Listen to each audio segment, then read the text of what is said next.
Hey everyone, welcome back to my channel. Welcome back to my second Canuary video of 2026. Last weekend I shared days 1 and 2 with you. We did an orange cranberry jam and a spiced Christmas jam, and those turned out really good. And so if you missed that video, go back and check it out. Today I'm working on days 3 through 5 for you guys. I'm going to do beans. Couple of recipes of beans. I have a water bath recipe, and then I have a couple of dry canning recipes to share with you as well. I am starting here with some black beans. I will go ahead and tell you that this is considered the Rebel method. It is not USDA approved. However, this is how I've always done my beans, and they always turn out perfect. So I'm just giving you that heads up so that you know ahead of time. I'm rinsing the beans, and I'm going to go ahead and get my jars washed. I always store my jars after I've cleaned them, but after bringing them back up when I bring them back up to use them, I go ahead and give them another good wash. And when I do that, I go ahead and check the rims to make sure there are no nicks or anything in the glass. So I've done all of that. Now I'm going to fill these pint jars with 1/3 cup of black beans.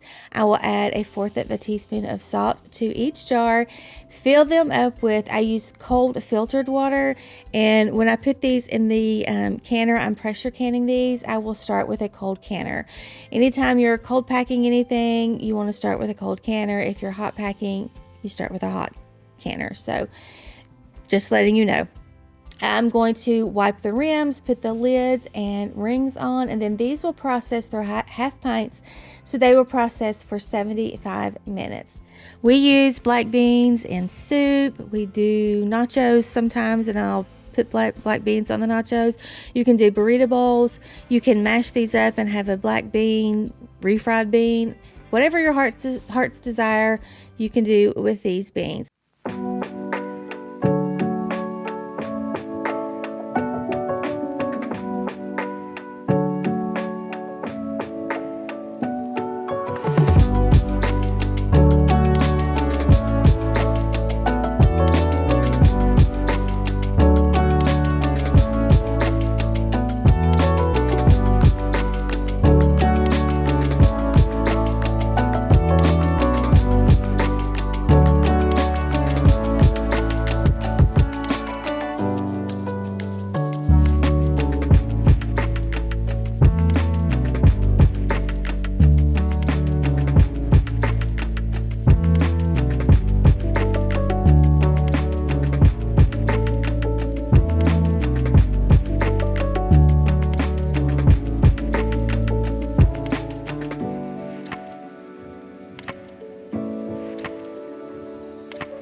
I'm using a 23-quart Presto pressure canner, and it calls for 3 quarts of water, and there are little lines in there that measure that, so I can look at that line and make sure I have just the right amount of water. I'm also going to add a splash of vinegar to the water.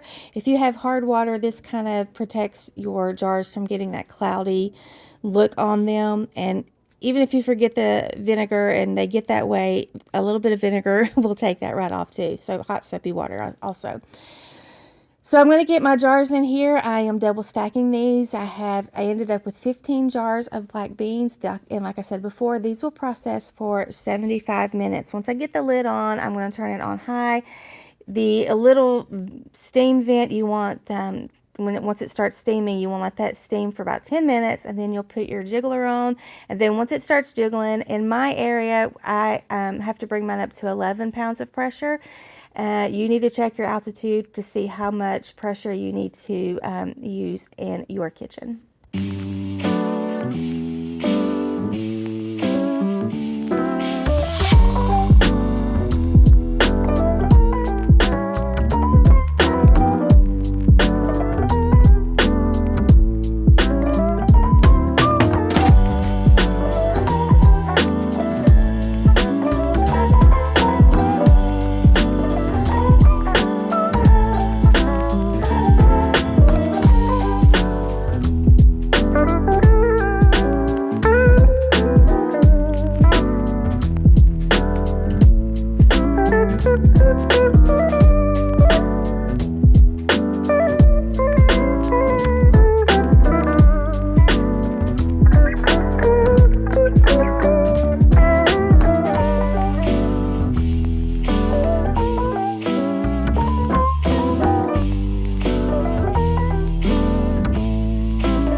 we are moving on to another bean. I'm going to do some baked beans, and what I have here are some Great Northern beans that I'm rinsing off really well. I actually prefer the navy bean for this recipe, but this is what I had on hand, and so this is what I'm going to use. I will go ahead and tell you guys that I have had a kind of a rough week, and you know, it was kind of up and down in how I was feeling last week, and so I didn't really get to can something every single day. I kind of had to double up a little bit because, you know, it's life. Sometimes you can get stuff done in a day. Sometimes you can't. So give me a little bit of grace. I didn't do something every day, but I do have enough recipes to share with you guys for the whole month of Canuary. So right now I'm starting off with my Great Northern beans. I'm cleaning those, and then I'm going to add a cup to each of my quart jars. I'm using wide mouth quarts. You don't have to have wide mouth. It's just what I wanted to use for this recipe. And then I'm going to add all of my ingredients. You have ketchup, brown sugar, mustard, minced onion, and I'm sure liquid smoke. I'm sure I'm going to forget something. Salt, pepper. I will link whatever recipe I can down below because I get most of my recipes for canning off of Pinterest. And if I forget to link it, just comment that, you know, hey, I would like to have this recipe. You didn't get it up, and then I will be sure to make sure you have that recipe.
After I get all the ingredients in the jars, I'm going to fill it up with some more cold filtered water. Again, I'm cold packing these jars, and then I'm going to start with a cold canner. I'm going to get these filled up, and then I'm going to use my vinegar to wipe the rims to get those good and cleaned off, and then I will place my lids on and rims. These will process in the canner for 90 minutes because they are quart size, and again, 11 pounds of pressure.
start with a new to me canning recipe.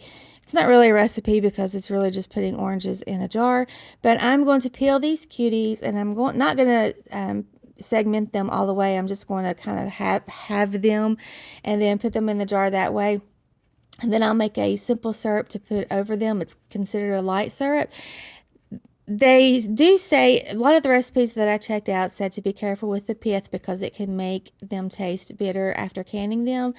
But more or less everybody that said that they used these cuties or mandarin oranges, that it really wasn't a problem. And so if I have orange, after I've peeled these and things, if I have a lot of pith left on some of them, I will just use my fingernail to scrape that off.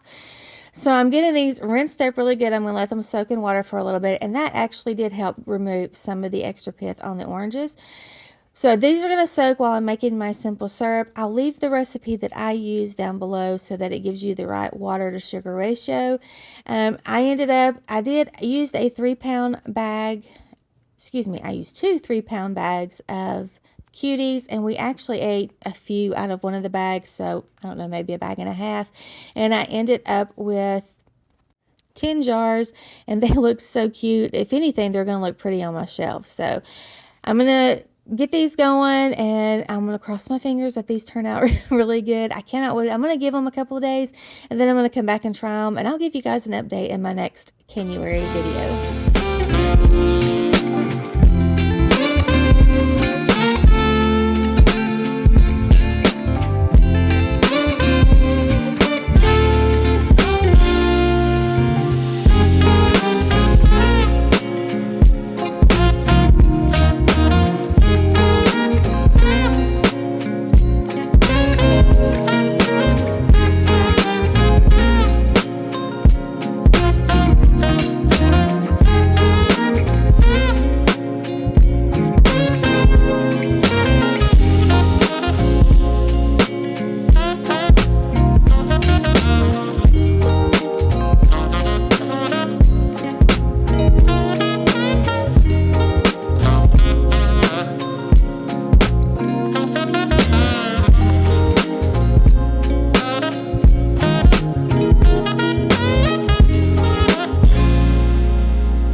Once again, after debubbling these, I'm going to wipe the rims with vinegar and then put my lids and rings on. These will process in a water bath canner for 10 minutes. You're going to bring the water up to a boil. I cover each. It's kind of debatable. Some people say you don't have to cover them. Some people say do. Most all of the recipes tell you to add an inch of water over the jars. So that's what I'm going to do. And so they will process for 10 minutes. You bring it up to a boil. That's when you set your timer. 10 minutes. Take the lid off. Let them set for just a minute. I do the same thing when I pressure can, because you don't want, if you take the lid off and let all of that room temperature hit that really, really hot inside of that pan all at once, it'll cause siphoning. Ask me how I know. So be really careful on that. Try not to let these cool too quickly. Give them time. This is a patient process. So give them time so that you don't lose any of that yumminess inside of your jars.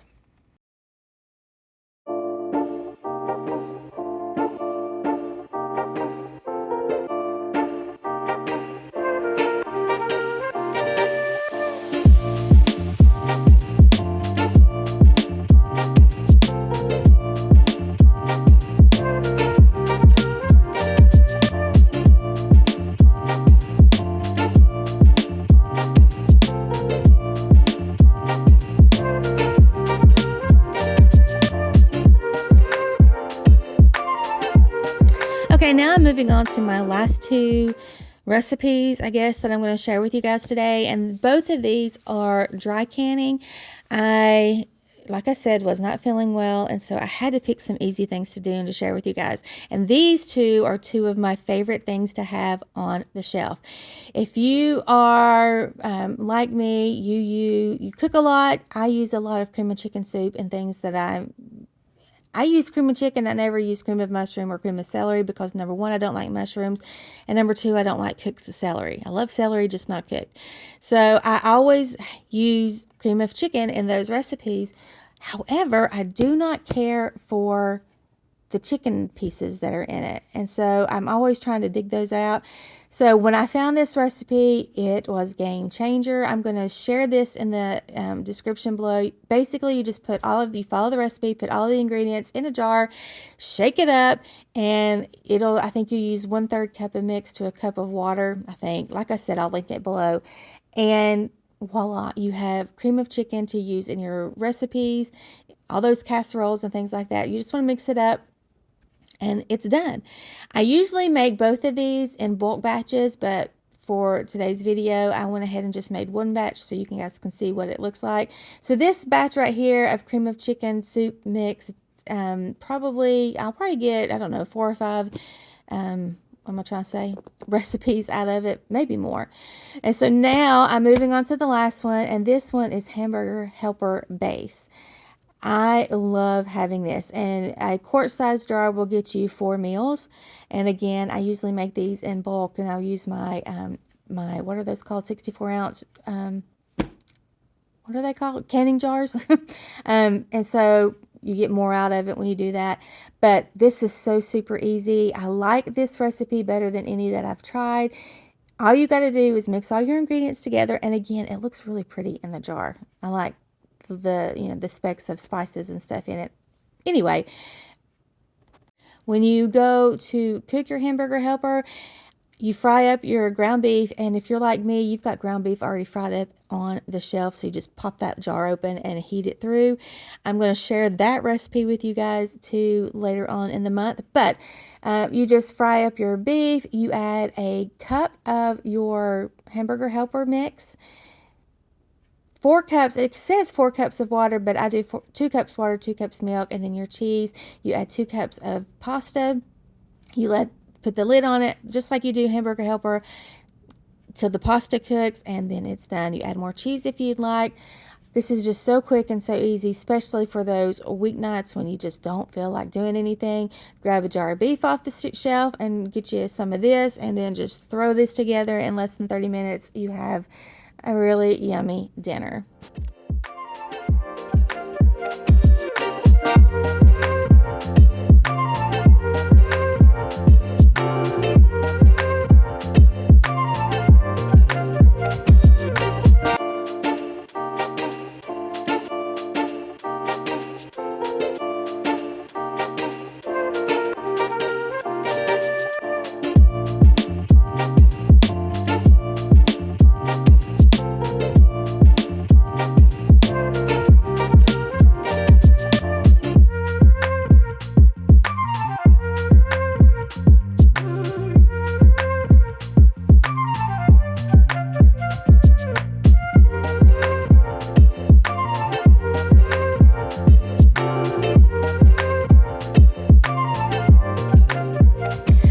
You guys enjoyed today's video. If you did, please give it a thumbs up, and I hope that you will come back next weekend for more canning videos. I will also be uploading on Wednesday, probably not a canning video, but more of my everyday things that I do. If that sounds like something that would interest you, please subscribe and come back. Until next time, guys, I will see y'all later. Bye.